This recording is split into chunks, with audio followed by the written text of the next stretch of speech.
This is war.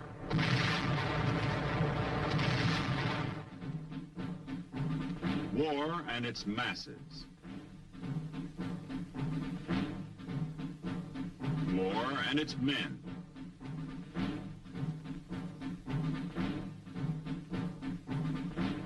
War and its machines.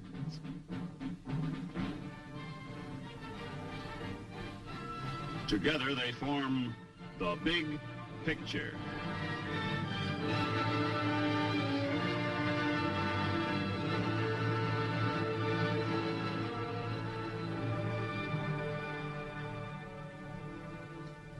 Welcome to The Big Picture. I'm Captain Carl Zimmerman. The Big Picture is a report to you from your Army, an Army committed by you, the people of the United States, to stop communist aggression wherever it may strike. The Big Picture traces the course of events in the Korean campaign through first-hand reports of our combat veterans and through film taken by combat cameramen of the Army Signal Corps. These are the men who daily record on film the big picture as it happens, where it happens. Today, the Big Picture brings into focus the entrance of the Chinese Reds into the Korean War. You'll see our soldiers battling winter cold as well as communists.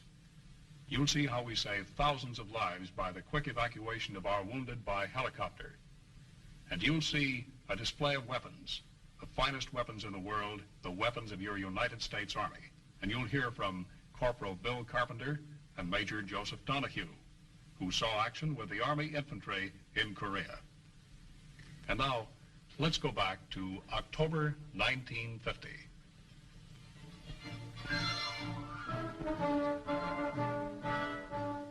On 20 October, United Nations troops have seemingly sent the bulk of the communist forces fleeing in defeat toward the Manchurian border, 100 miles to the north.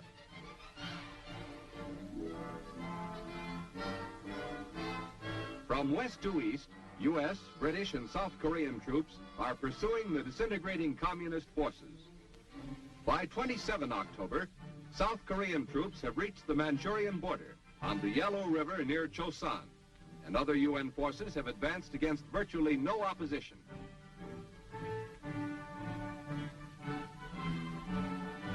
But on the same day, a sudden, unforeseen factor changes the entire course of the war. Chinese communist troops cross the Manchurian border and help the North Korean Reds drive back UN forces. Chinese communists fighting in Korea are estimated at 75,000, with another 500,000 across the border in Manchuria posing a more serious threat. By 8 November, UN forces have been driven back considerably. But on this date, another unforeseen event occurs. Chinese and North Korean communist troops suddenly break off contact with United Nations forces and fight only rear guard delaying actions as once again UN troops drive toward the Manchurian border. On 20 November, another United Nations unit reaches the Manchurian border. This time it is a United States unit, the first U.S. outfit to reach the border. As United Nations troops continue to advance in other areas, much depends on what the huge Chinese army will do next. The first sign of the growing threat from China. Captured in East Coast battles 50 miles from the Manchurian border, these troops belong to Chinese Red Army divisions in the combat zone. Chinese and North Korean captives are brought out of the hills to Wonsan and Hamhung. The Chinese are better clothed than their North Korean comrades. With their quilted uniforms, they wear tennis shoes wrapped in layers of burlap, making a kind of shoe pack.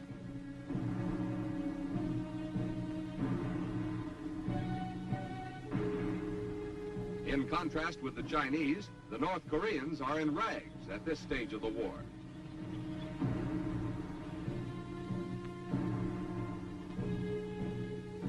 The prisoners double time across the Wonsan airfield.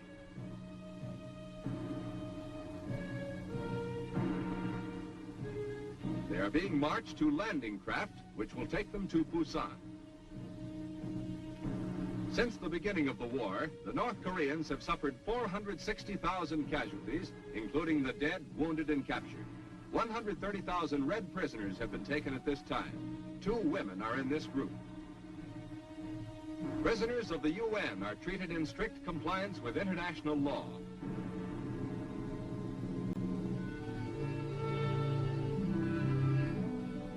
Over 25,000 men have been wounded in Korea, but less than 2% of these men have died. Less than 2 men out of every 100 wounded. The main reason for this low death rate is the speed of treatment.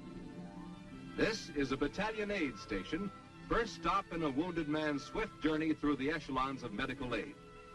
The average time spent at a battalion aid station is only 72 minutes.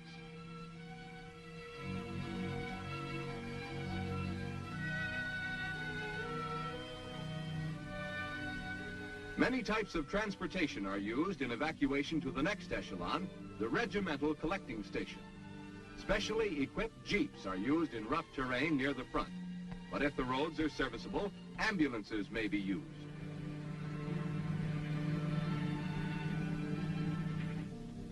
Air evacuation is fastest of all and enables certain medical channels to be skipped. Behind the collecting stations are division clearing stations and mobile hospitals. Medical care takes manpower. It takes several men to carry a litter. Evacuation procedures are similar throughout the services. The Navy provides medical service for the Marines. The results of speed have been shown by a hospital at Busan. Out of 18,000 wounded brought in during the first 3 months of the war, only 40 men died. Field expedient. Wooden stands instead of tables speed the movement of litters and allow the aid men to work at hand level without bending over.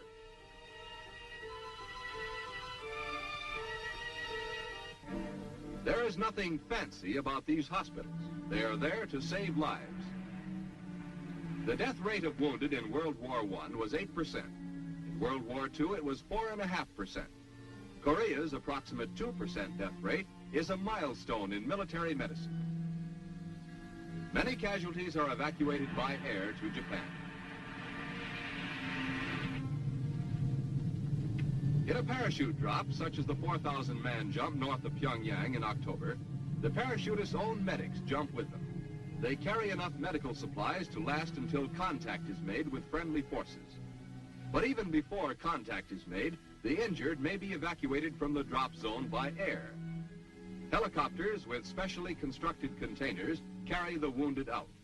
Many a man who could not have survived a jeep or ambulance ride over the rough roads of Korea owes his life to these evacuation planes.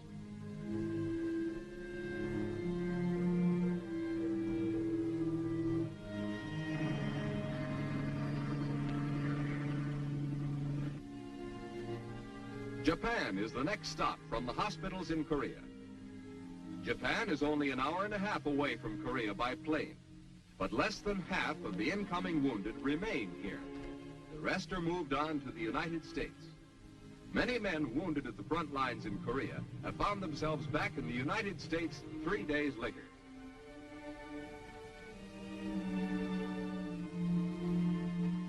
Our Army helicopters are saving thousands of lives in Korea.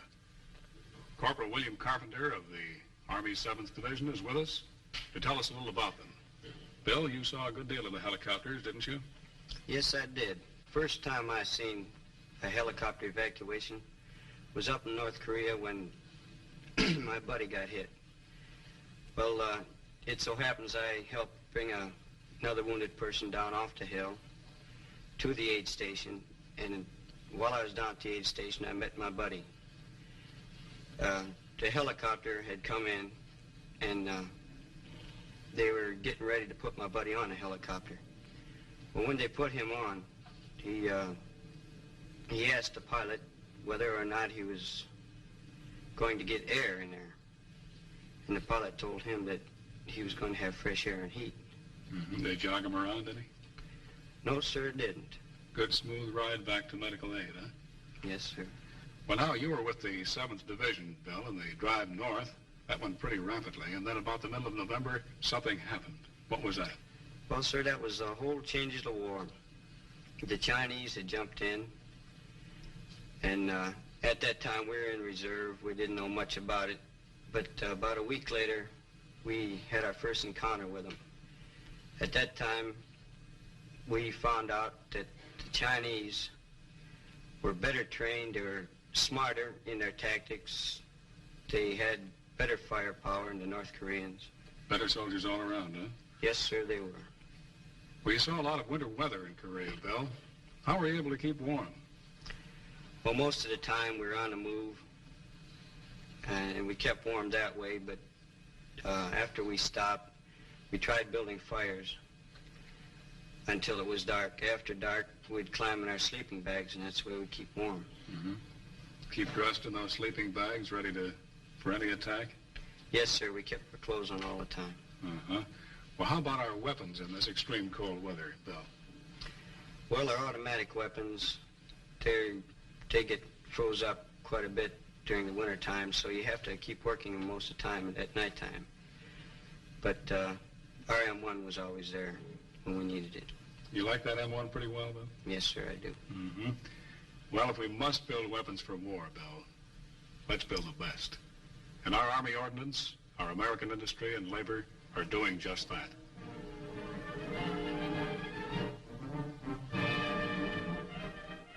At Aberdeen Proving Ground, Maryland, members of the American Ordnance Association meet for an annual exhibition put on by the U.S. Army Ordnance Department. They see both U.S. and foreign equipment. A Russian 122 millimeter gun. A Russian 85 millimeter anti-aircraft gun.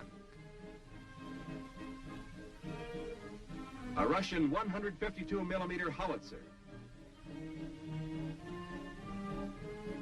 U.S. and foreign vehicles are also shown. A Russian T-34 tank turret from Korea.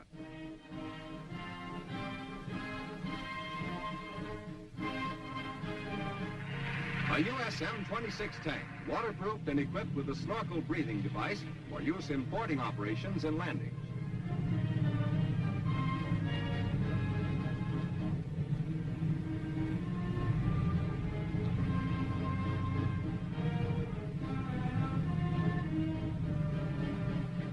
A new waterproof Jeep. Greater electrical capacity for radio equipment has been added to this Jeep.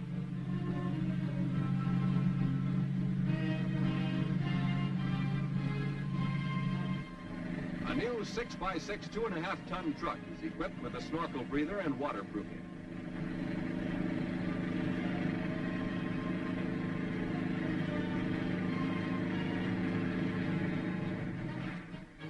Next, the visitors watch demonstration firing.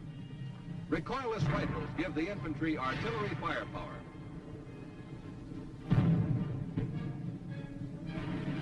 Comparison firing, 50 caliber machine gun. An aircraft machine gun. Other guns are demonstrated in separate and comparison firing.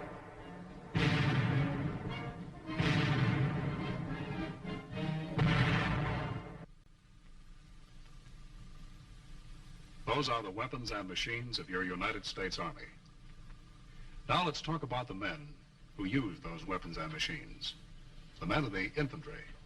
And no one is better qualified to tell us than a man who served as a commander of a rifle company in Korea. We want you to meet Major Joseph Donahue. Well, Major, tell us about this rifleman. The American rifleman has been called by many names. A mudslinger, doughfoot, dogface. These names are not names of a derogatory nature. We of the infantry consider them names of honor. Well, now, it takes a good deal of know-how to be a rifleman, doesn't it? It certainly does. The Army goes to great pains to technically train a man on weapons and tactics. He learns not only to shoot his weapons, he learns how they function, how to take care of them, and how to keep them working. Well, now, when this man knows his weapons, he knows his fighting tactics, does he know why he's fighting? When they first go to Korea, it is sometimes doubtful whether they fully realize why they're fighting. But after they see some of the things that happen, they lose some of their very close buddies, they see the results of some of the atrocities, then they know why they fight. And he knows that this thing he's fighting is a definite threat to his way of life, right? He certainly does. Well, let's talk about the morale of the infantry in Korea. What was it like when you were there? The American infantryman is a tremendous institution. There is always one person in the squad or in the platoon who can make light of or make a joke in the most serious of situations. For example, in the midst of a mortar barrage, one person will always pipe up with a remark such as, a fellow can get hurt out here doing things like that. And it's funny because actually you're looking for something to laugh at. You bet you are. Well, now, from all you've told us, Major, this rifleman is a pretty important gent, isn't he? He's very important. If you would stop to realize that the Armored, the Air, and the Navy do their jobs so that this infantryman may accomplish his mission. The infantry is the queen of battle. Well, now, Major, let's watch the Navy as they give support to the infantry. On 15 November, in the Sea of Japan off the coast of North Korea, Navy Task Force 77 was operating in support of ground action in the drive toward the Yellow River. Winter weather is closing in. Naval operations are hampered by high seas and extreme cold.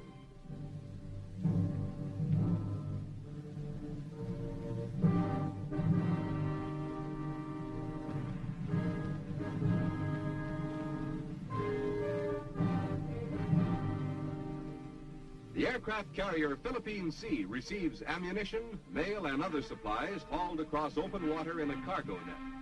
Such operations are difficult in rough weather. The first load is ammunition. It is quickly taken in and passed back into the carrier's magazine. At this time, Navy and Marine carrier planes were taking the fight into every corner of North Korea below the Manchurian border.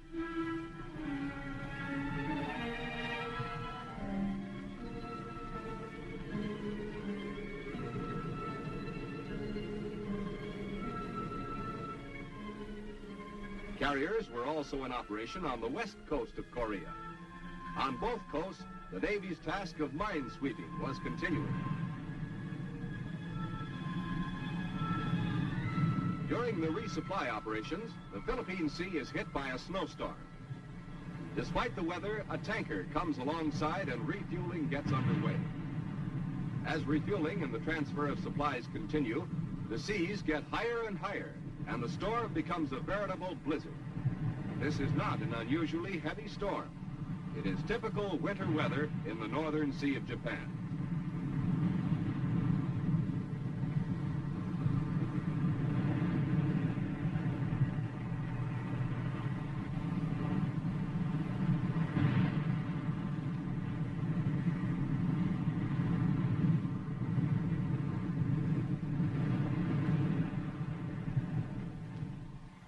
The crew breaks out snow shovels on the carrier. Although air operations are halted during the height of the storm, flights from snow and ice-covered decks are becoming routine. The planes are covered to protect them from the storm. Combat maintenance of the Corsairs and Panther jets continues through the storm. The Navy reports the typical Korean temperatures in the northern area average 11 degrees above zero during November and 5 degrees below zero during December.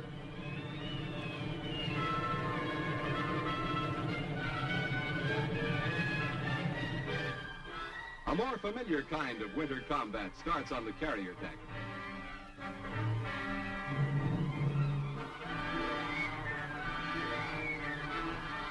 This is a severe test for carrier planes. During World War II, most carriers were in the milder climate of the South Pacific.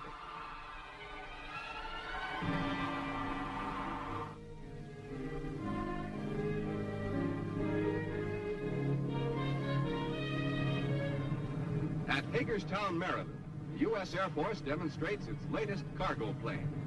This is the Fairchild XC-120. a packed carrier plane with a detachable fuselage.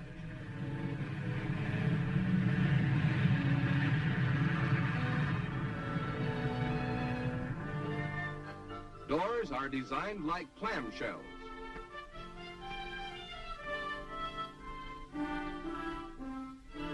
Cargo capacity is 20,000 pounds. It carries 64 combat-equipped troops or 36 litter patients with 4 attendants. The pack has detachable wheels. 4 electric drum hoists raise and lower the pack from the carrier.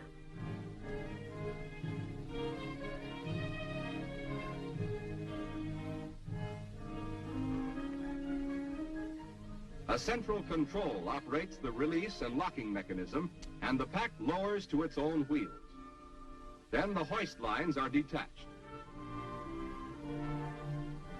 The 5-man crew of the carrier consists of pilot, co-pilot, radio operator, navigator, and engineer. When the pack is separated from the carrier, it is easily towed away. This pack can be used to house various types of shops, headquarters units, emergency hospitals, weather stations. It can also be converted into a tanker for carrying fuel.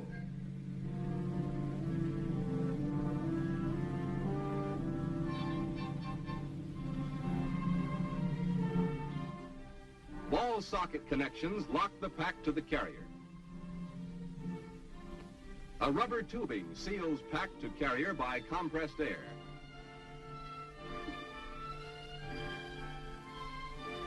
On the carrier, the 4 ball socket locks operate simultaneously.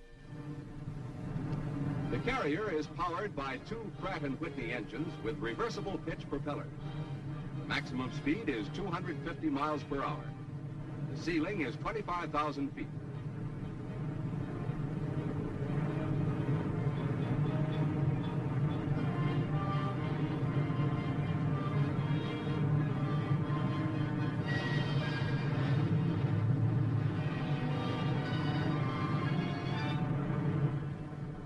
The landing gear consists of 4 retractable dual wheel units.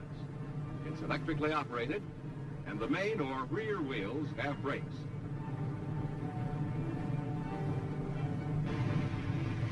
This airplane opens a new field for aviation.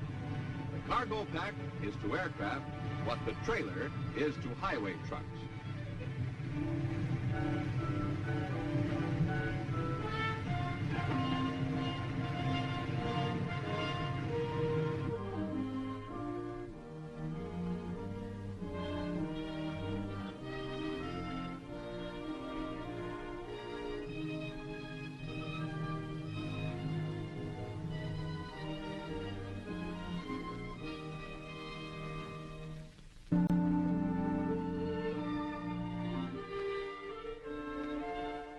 In Washington, the Department of Defense displays the winter uniforms which have been issued to United States troops in Korea, and what the Chinese communists are wearing in North Korea's sub-zero temperatures.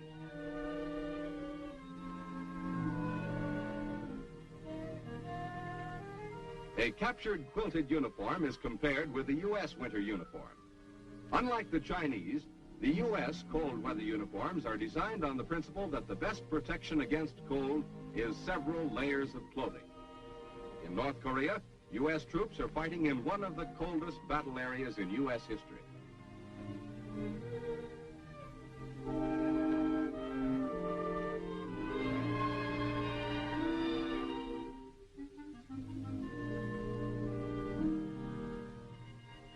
Army and Marine winter uniforms are compared. The uniform for both services is the same, with one exception. The Army wears a pile-line jacket for ordinary cold, while the Marines wear a battle jacket inside a field jacket.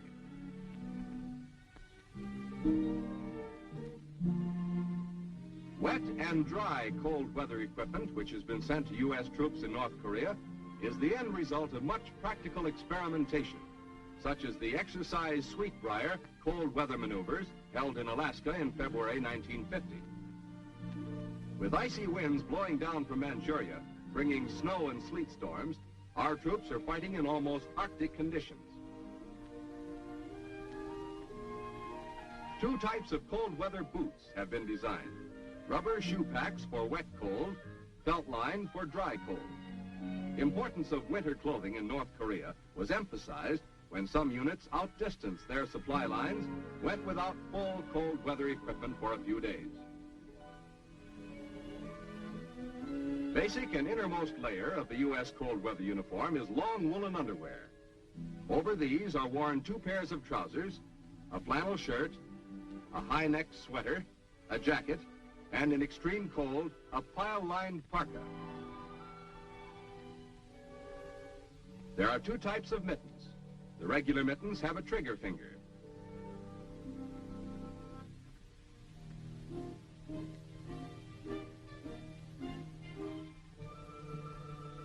Mittens worn with the dry cold uniform have no trigger finger, but they have cheek warmers.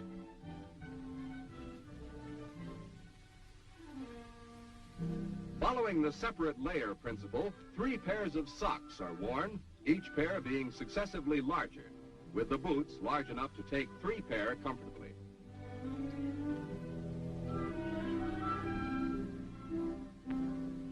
Experimentation in refrigerated laboratories, as well as in the Arctic itself, has given U.S. troops newer and better ways of fighting the weather.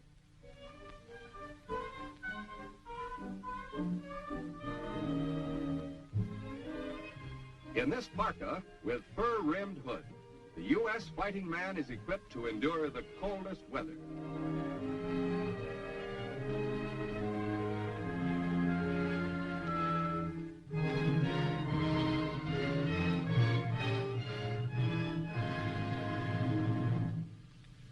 Those were the events that comprised the big picture from October 20th to November 20th, 1950.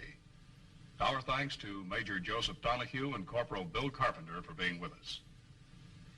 Next week, the big picture will show how the Army in Korea escaped the trap of the Chinese communists.